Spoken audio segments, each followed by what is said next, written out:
Either we are there or not, ITSPmagazine still gets the best stories. There are plenty of conferences and all sorts of events that spark our curiosity and allow us to start conversations with some of the world's brightest minds. In person or virtually, we sit down with them at the intersection of technology, cybersecurity, and society. Together, we discover what the synergy of these three elements means for the future of humanity. Knowledge is power, now more than ever.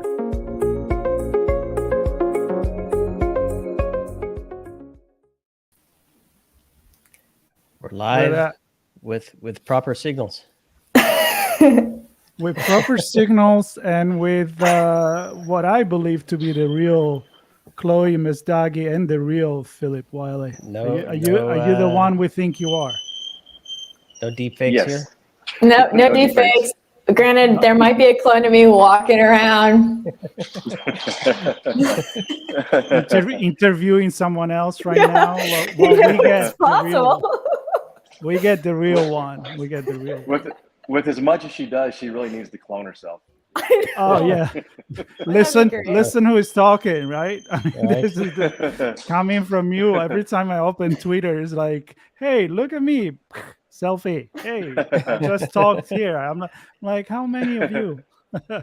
No, it's so good to see you going around and enjoy this comeback to the real conference. Although I know you've done many before, but this is summer camp. Level.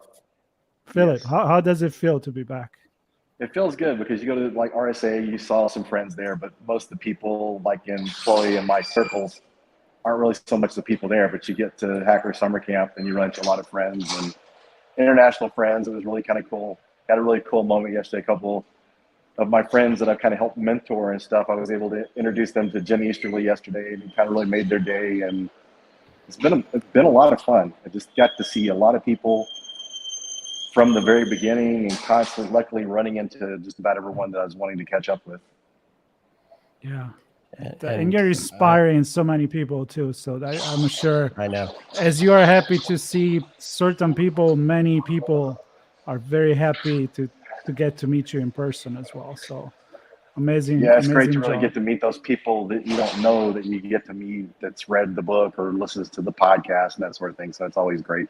You know, you do this stuff and you think, why do I keep doing this? But then once you meet those people, it's like, yeah, this is why I do it. Yeah. Absolutely. For those who are watching us, probably because they're not there with you, why I have a feeling I've been there and I've experienced the transition from Black Hat to DEF CON and what that feels like. Can you, and maybe your perspective too, Chloe? I know we touched on it briefly yesterday, but Phil, your perspective first. What's that transition like? Black Hat Con to DEF CON. Yeah, it's interesting. It's more Black Hat. This is my first time going to Black Hat, and I would say it's more corporate. The people here are more practitioners, more of your technical people. So that's one of the things I love. I mean, there's a good variation of people at Black Hat because you'll get corporate types, a lot of different people, sales, marketing, and vendors and stuff. But when you get over here, it's just more, more of the hackers and the technical folks. But it's the culture, the friendliness of it. Everyone's just welcoming and glad to see each other. And it's a proper theme for this homecoming. It's really more like a family reunion. It's just getting to see people that your community is like your family, getting to see them for the first time, since 2019. Yeah, I'm gonna Chloe, yeah, go for it. It's so nice. It's so nice, but I think one of the hard parts is like, I love the mask mandate, by the way. So when this comment is not against that at all, but you don't know who is who when you're walking the hallways. So you have like this sense of your own identity. So I feel safe and I love it because I get to like, no one knows who I am. I'm just walking through and I love that. But yeah, it's hard because I also want to see everyone that I haven't seen for so many years, but it's hard to know who's who with the mask on. Well, I'm going to take this opportunity because I think we've said this story a few times, but these two, Chloe, and how we met Philip and that was That's at RSA conference. And from there, we keep doing things together, staying in touch, creating podcasts, and honestly, we have seen you expand your fan base so much, and all the things you're doing. It's inspiring for us, and we're honored to have you in the ITSP family as well. So good memory right there. Thinking about Yeah, it's a great memory. Yeah, it was at the Mint, San Francisco. It was great. Yes. Oh, yeah. And to remember back to that, I just ran into one of my former students and someone from the Dallas community that I think maybe that she's like in her early 20s, just really amazing person. Actually working a master's program, but one of the pins you gave me to give my student, one of your ITSPmagazine pins, I gave it to her, and she's done such amazing things. She's running our local DEF CON group in Dallas. She's speaking conferences. She's volunteering and just doing great things in the community, inspiring others, and just so amazing to see a young woman like that really doing so well. You know, I look at my career, it took me so long to get to where I'm at, but to see people that young kind of starting out, not being scared to speak in public and all that stuff. I mean, one of the coolest stories I had was her first B-Sides talk was in Austin, and Chloé was actually there, and Jason Haddix was there, but the AV equipment wasn't working for Max, and she did a talk on game theory used with security. Her Mac wouldn't work, so she went to the whiteboard and whiteboarded it out. I mean, someone in their early 20s, if the stuff wasn't working, I don't know what I would do. I just look at my slides, but she just thought, okay, improvise. You know, it's really great. That's cool. And speaking of speaking, Mr. Speaker, you've been doing a bit this week, and I think you have a few more sessions going, if I'm not mistaken, at a couple of the villages. Give us a rundown of what you talked about and who you spoke to. So far, the other day I spoke at the second day and last day of B-Sides Las Vegas. I did a talk on pen testing experience and how to get it, because, you know, my pen tester blueprint book, I touch on some of that, but this really more focuses on just how to get that type of experience, some things I've learned about since the book. So it was really well received. Kathleen Smith, that runs the Higher Ground Village there, is more of a career type village. So there's some really great things that she's doing for the community. Spoke there. And yesterday I did a sponsored talk for my employer, Psycognito. And the talk there was on attack surface management, some of the gaps, how to improve upon those gaps, as well as using the Psycognito platform to help make that more easy to eliminate those gaps. And tomorrow in the adversary village, I'm doing a talk on that's basically more or less the threat actor philosophy and mindset. So, you know, kind of knowing what the enemy is and how that's important to blue teamers as well as the offensive team, knowing how to emulate those threat actors, and being a defender, be able to understand those threat actors to be able to protect against them. Yeah, it's hard to pick which village that would fit in. Yes, it could have been the red team village too, but yeah, Nice. Well, talking about village, Chloé, you were just doing a great session with one of the village, which is, I think, is a very unique village. So tell us about that. Yeah, so the Girls Hacking Village is happening over in Flamingo in Virginia 3. And I got to talk with Tanisha, and it was really, I think the most interesting thing was that the podcast for it basically came out this week about her getting excited and getting everything going for it. And then today I talked with her, and it's day one of it. So it was just fantastic to see her. And I got to see her in person. I went there earlier to just see if I can record from there. And I was like, okay, we need to at least have one person with stable, like, you know, Wi-Fi of some sort and less sound, because it was packed in there, which is a wonderful thing to see. But yeah, awesome village to check out. Yeah, we've had that experience where I don't know if it's just the number of people in the villages eating up the bandwidth, but getting a good signal from the villages has been challenging. So we have a couple more villages we're going to talk to today, and hopefully we can get the streaming going. Nobody wants to go on the wall of sheep, right? That's right.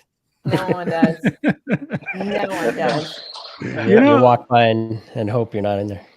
I have a question, and this is for both of you because you're so involved in the community. And Philip, you were talking about how when you started, it takes a lot of time to be well known in the community, and you really had to go to this event to say, "Hey, I'm here. Let me introduce myself."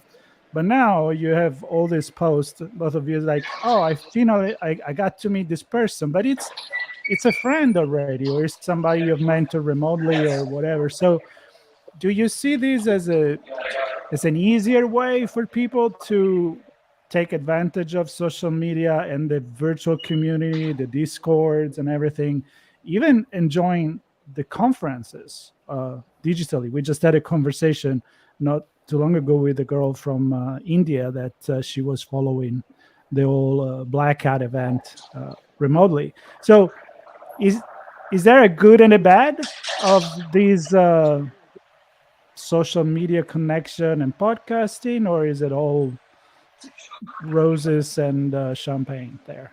Philip, what do you think? I think it's synergistic, and one of the things too is connecting with people. One of the things I do is I connect with people on Twitter and LinkedIn, and then we get to meet in person.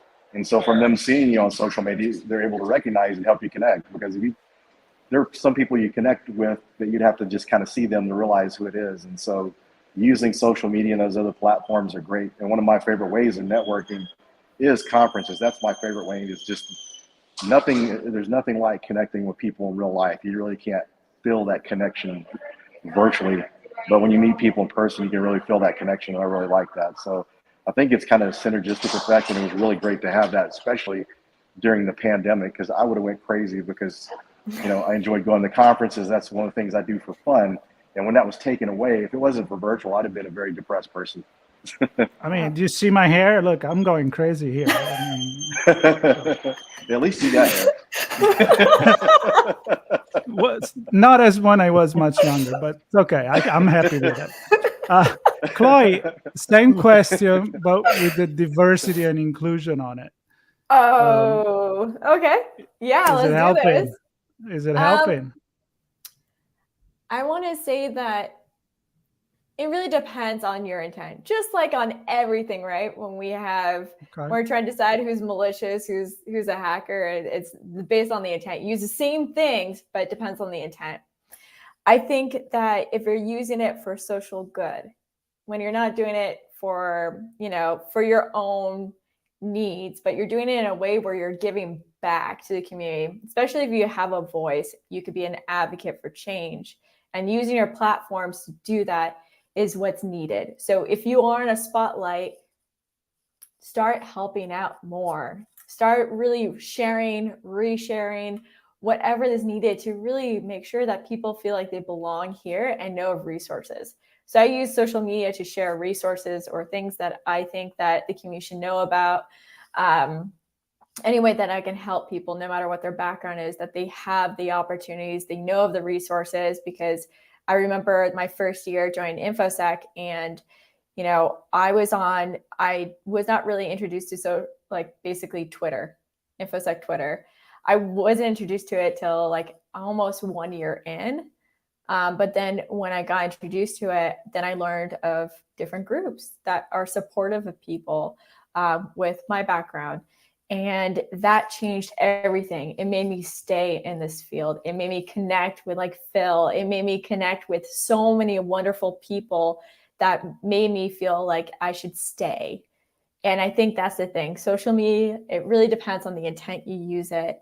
But when we use social media in a sense where we attack each other or we make comments based on a miscommunication or projections, and we slam people when they're just trying to do good, it's one of those things you don't have to publicly shame someone, DM them instead. So I think those are the things that we can learn, is how to be better on social media. Be for example, just have this is the perfect way. If it's not something you would say to someone's face and you don't have that feeling to do that, then don't do that publicly on social media. Be a human. There's another human on that other receiving end. But yeah, social media can be totally meant for good. It depends on the intent of the person and what they're posting and how they're also interacting with others. And I was talking with Tracy Malif, InfoSec Sherpa last night, and she was recapping. I think it was one of the final points from Chris Krebs' presentation, and I'm going to paraphrase it: "No assholes." Yeah. Right. There's no tolerance. That's a great one. No tolerance. There's no room for that here, and we have to work together and shore each other up and help each other out.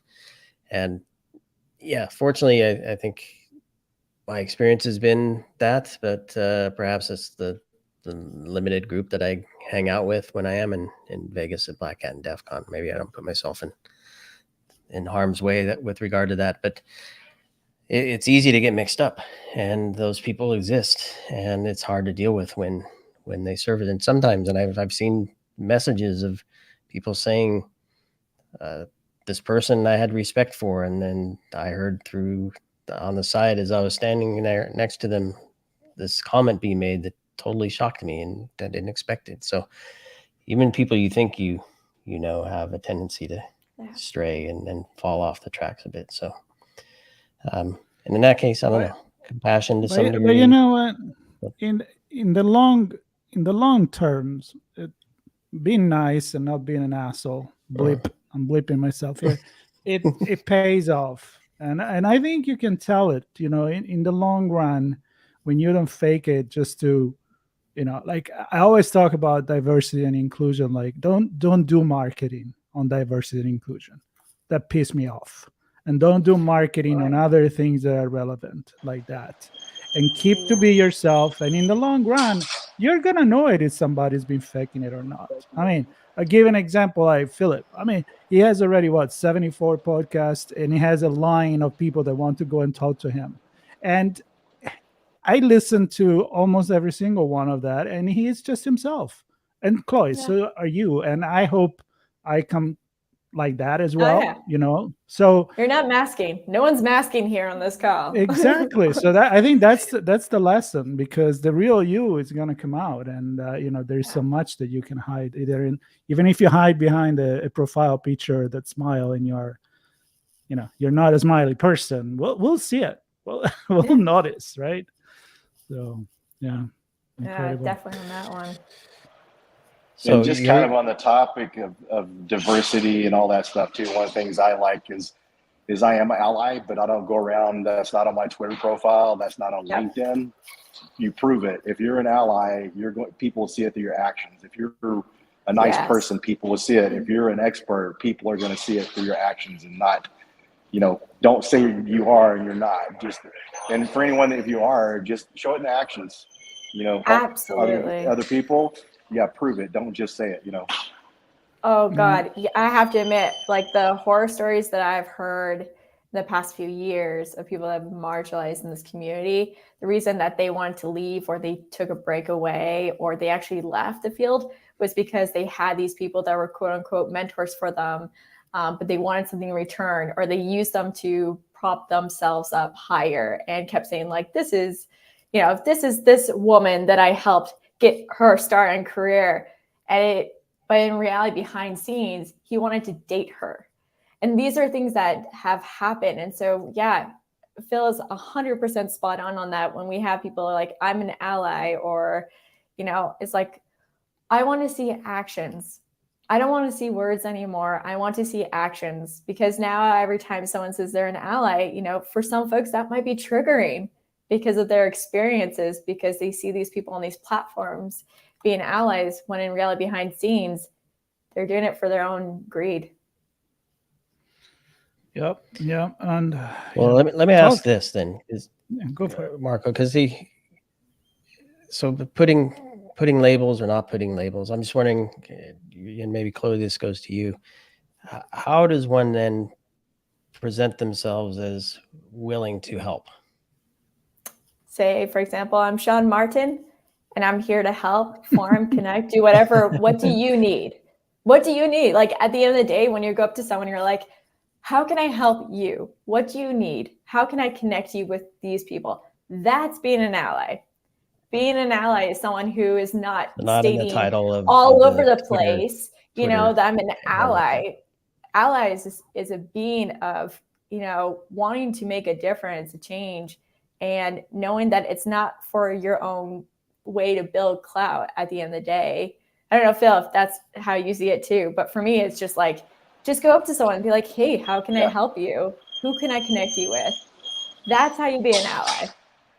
I totally agree. And one of the things I do in a lot of my talks, especially when it's on how to get in the industry or career help type thing, a lot of times I always say, if you need a mentor or someone to talk to, send me a DM on Twitter or LinkedIn. I'm happy to have a Zoom call with you and help you. And if it's something, I don't know, I've had a lot of people want to get in other areas of cybersecurity I didn't know about, but we'd connect and I would share resources with them or people that do know how to do it. So I totally agree with what you're saying. Yeah, and this is a good point too.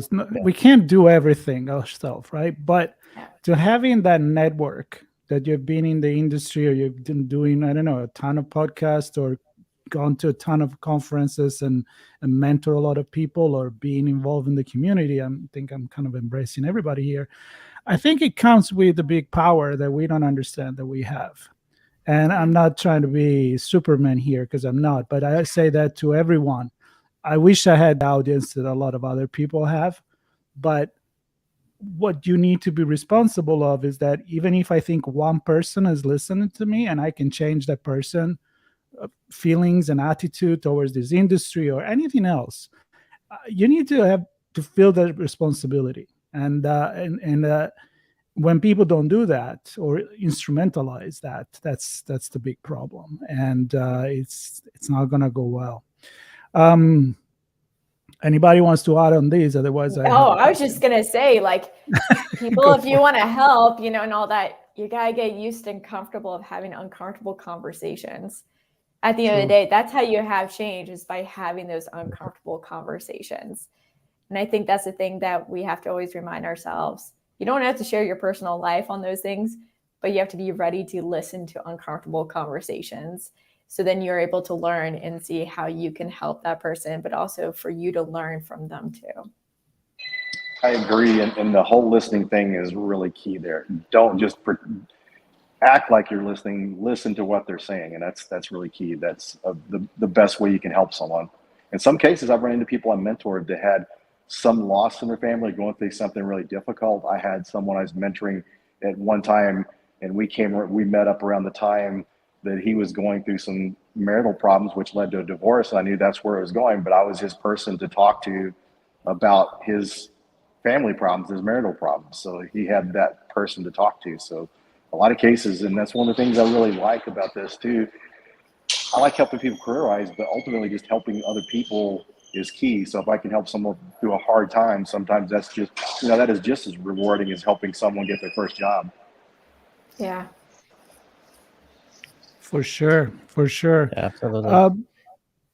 Being there, I know we talked, for example, on the chats on the road to Black Hat, we talked to Stacy Tyre. She was having a conversation about burnout, a Black Hat named Trying to Be Everything to Everyone. Let's talk about burnout. Yeah. And then, she made some interesting point about learning how to find the signs of burnout where where you're less expected. Like maybe it's in the bottom drawer because you don't want to see it, right?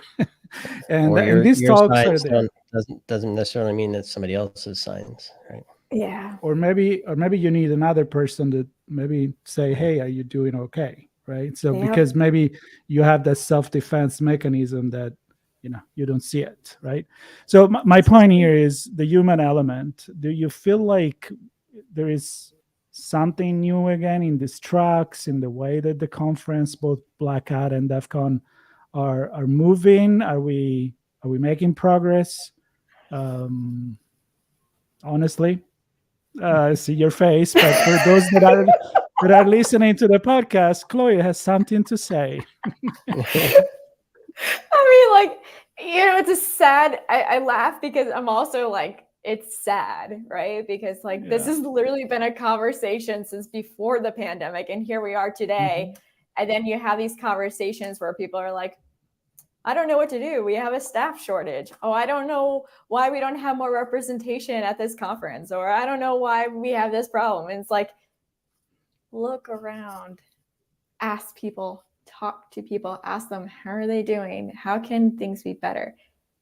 That it's so simple. It's such a human situation at the end of the day. And taking action, okay? You listen actively, and then you take action. And if you don't know where to even get started, start talking to other people that are also working on that problem and learn from them, and just continue to learn. You're going to make mistakes. That's when you know you're making change too, by the way. It's when you're going to make mistakes along the way, but you're also learning. Everyone's always constantly learning, and we have to just be aware of that. People are going to make mistakes. Don't get upset at them. Just know, like, they're working on it. They have accountability. If they have accountability, awesome. That means they're going to they're definitely going to make a difference eventually. Yeah, I think it's kind of connected. Mark, we were on with Saman Fatima from India this morning, and she's a data engineer, started off in DevOps, and has a passion for cybersecurity and 3 different things. But she mentioned she's constantly learning and constantly transforming. It's a continuous transformation.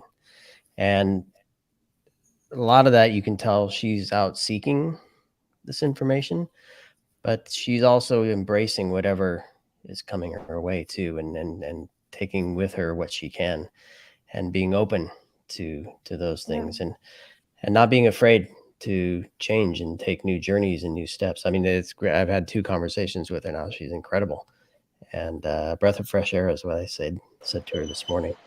And you can just see that she's not afraid to put herself out there and to be vulnerable and accept change, and to pursue those uncomfortable things for many, probably herself included, to do better for herself. And then she's also giving back to the community and all the things she's doing as well. So yeah, super cool.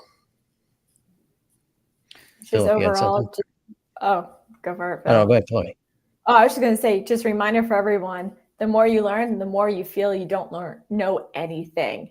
And that's okay. It's going to be uncomfortable. That's the reality. The more you learn, the more you're going to be like, wow, I don't know anything. I thought I knew a lot, but I don't know anything. It's humbling and it's scary, but embrace it. That means that you're on the right track.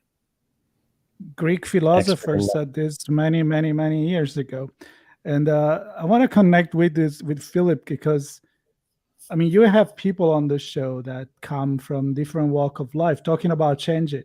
Every time I see the title of one of your podcasts, it says, I don't know, intelligent in the military, or somebody that's like doing Tank something driver. completely different. Yeah, or not even military. I think you have people that do the most disparate jobs before they enter to this. But also, so you always invite people to say, embrace this change. If you want to give it a chance to cybersecurity, there is room.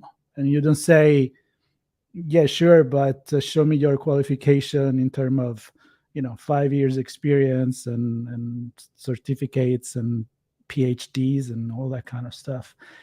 But there is also another thing, and we still need to do a podcast together. I'm gonna call you out publicly here when we talk about what do we learn from the student, like as a teacher, what you learn from the student. I think we were on with Tracy, me, you, and Tracy, InfoSec Sherpa, when we talk about that. So I want to know your perspective on this. When you hear these stories, how much it makes you a better or more motivated teacher?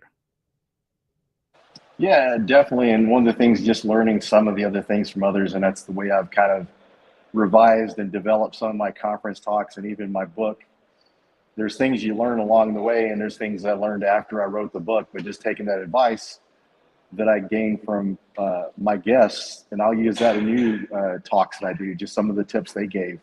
One example was someone had wrote a blog post on finding CVEs to get experience to get into pen testing, and that's something I integrated into my talk, just learning these different things and the different people's opinions on certifications and their different opinions on how to get started in the industry is really, really great. And one of the things I really like to do is, starting out, most of the people I have are really experienced on my show, but I've really found that people that are just getting started, even some people I've had on that weren't even in yet that were preparing, people learn a lot from those, and they kind of encourage them to get started because because you have someone like Alyssa Knight or Dave Kennedy that are super successful, had multiple businesses. When you see that, it's like a kid trying to play basketball. You see Kobe Bryant or Michael Jordan, they can think maybe I'll never be like that, but they can see one closer to like themselves, more relatable, then they see it's easy that they can do it themselves. So having someone to encourage them that way, like having absolute beginners. But then when someone's been in the industry for 20 years, if they're not actively mentoring, they may not really understand what it's like to get into the industry now. Yeah, excellent points, Phil, and I'm glad you brought that up, Marco. Yeah, I try when in the Redefining Security episodes that we pull together, I try to get people that aren't always the quote unquote celebrities, but those that haven't spoken at a conference yet, those that haven't been on a podcast yet, but are part of a program, right? And they have experiences just like everybody else, trying to bring security to the business. And some of those are the most interesting conversations because you can see in their head, well, how did I actually do that? Right. And they're not trying to be something they're not. They're just talking about their program and how they experienced it and what they got out of that program. And it comes out very natural. So I love it. And Chloe, I know you have to run. Yeah. We're going to run as well. One quick thing though. Yes, please. One quick thing. If you're attending DEF CON, go to DEF CON policy at 4 p.m. I will be on a panel there. It will not be recorded due to privacy and security concerns. It's the first time that I've ever done this before, this type of panel. And it has election officials will be on there and people from the hacker community talking about how do we build bridges to secure our elections. So go ahead and check it out. I wish I could tell you who's speaking, but I cannot. But I can tell you that list, it's the most, you have to go to see it if that's something of interest to anyone. And it's an hour and a half long, but no recordings are allowed. Photos are not allowed, nothing because of what will be discussed. Nice. Well, you always get into the cool stuff and the important stuff, Chloe. So I'm glad to hear that. We've tweeted, or I certainly have tweeted a bunch of things from the Policy Village the last day or two, including today. So check my Twitter, you'll see it, or I think it's just, check my Twitter, maybe Chloe's Twitter as well. You'll find out where it is, but Policy Village at DEF CON. All right. Well, thank you both for being there and for continuous joining us, Chloe and Phil. It's great to see you and all the good things you're doing this week. Keep up the good work. And thanks everybody for joining us for this live stream. Marco and I have a couple more to go, a couple of villages and a few more chats on the books. So stay tuned here with us and we'll catch you all later. Sounds good. Thanks everyone. Bye. Peace out. Thank you guys. Love you. Bye. Bye. Thank you. Bye. We hope you enjoyed this episode of our On Location Conversation. If you learned something new and this podcast made you think, then share ITSPmagazine.com with your friends, family, and colleagues. If you represent a company and wish to associate your brand with our conversations, sponsor one or more of our podcast channels. We hope you will come back for more stories and follow us on our journey. You can always find us at the intersection of technology, cybersecurity, and society.